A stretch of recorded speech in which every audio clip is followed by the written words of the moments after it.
morning. Welcome to this edition of the Sparx Tribune Report. My name is Devin Jones. You can find me on the Sparx Tribune. That's Sparx spelled with an X, tribune.org. And this, again, is the Sparx Tribune Report. So today on the docket, we have three items of interest. First of which being Venezuela. If you're a socialist, you're supposed to move to Venezuela.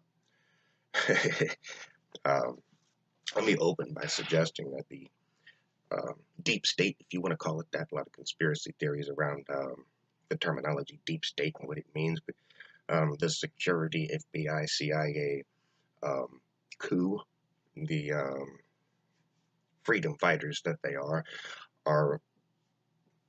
they're announcing that they're going to pull forces from Afghanistan within 18 months of signing a peace treaty that they have begun drafting. There's no peace treaty yet, but we're in the middle of peace talks with the Taliban. By the way, if you watch the mainstream press, the mainstream news, the Taliban are the axis of evil, as we'll quote our favorite George W. Bush. The horrible terrorists that they are apparently are up for negotiations, and apparently are not so terrible as to obfuscate peace talks with the United States, the freedom fighters that we supposedly are.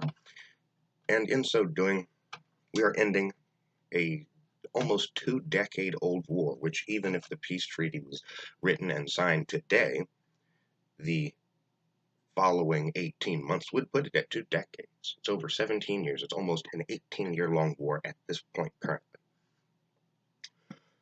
At any rate, so the CIA, FBI, NSA, oil war economy, and the machine, the subsequent machine that keeps the establishment's ball rolling, if you will, needs to find another outlet for war.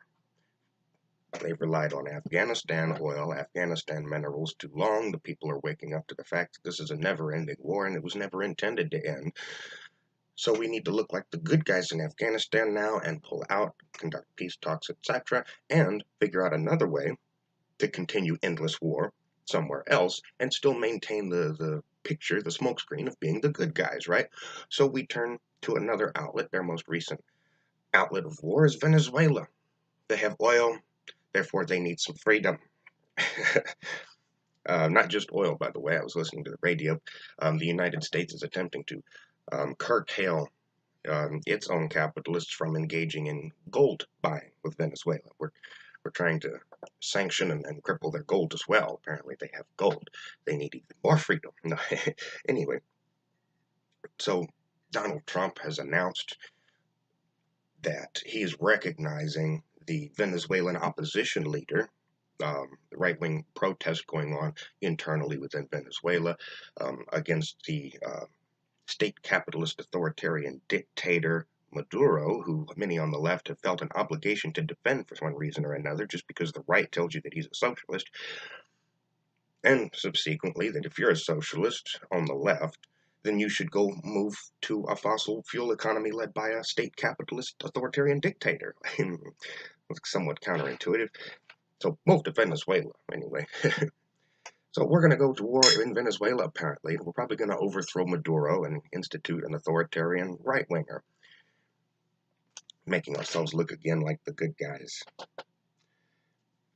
Second on the docket for today, Governor Ralph Northam is defending a bill that would allow post-birth abortions. Post-birth abortions.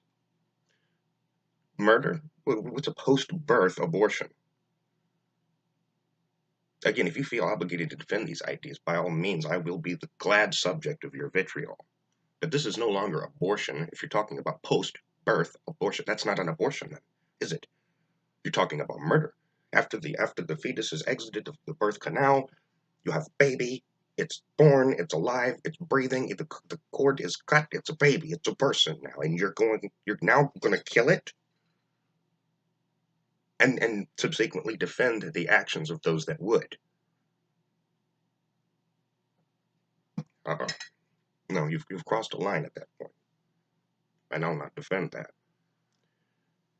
Ralph Northam defended the bill, and supposedly, by the way, to make matters even sweeter, they say that the baby, after exiting the birth canal, that means being born, that they're going to keep the baby comfortable for a while, and while a, quote, conversation ensues with the mother as to whether or not they should kill it.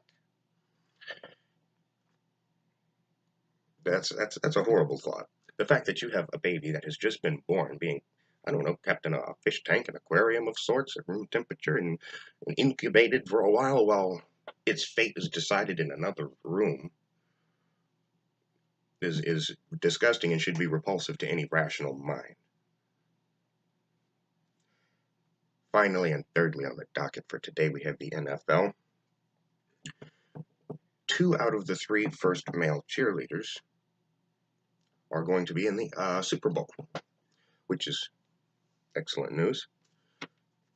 Their names are Quentin Perrone and Napoleon Jennings. So congratulations to them. They will be playing for the Rams against the Patriots in this upcoming Super Bowl. And that's all I had for you this morning.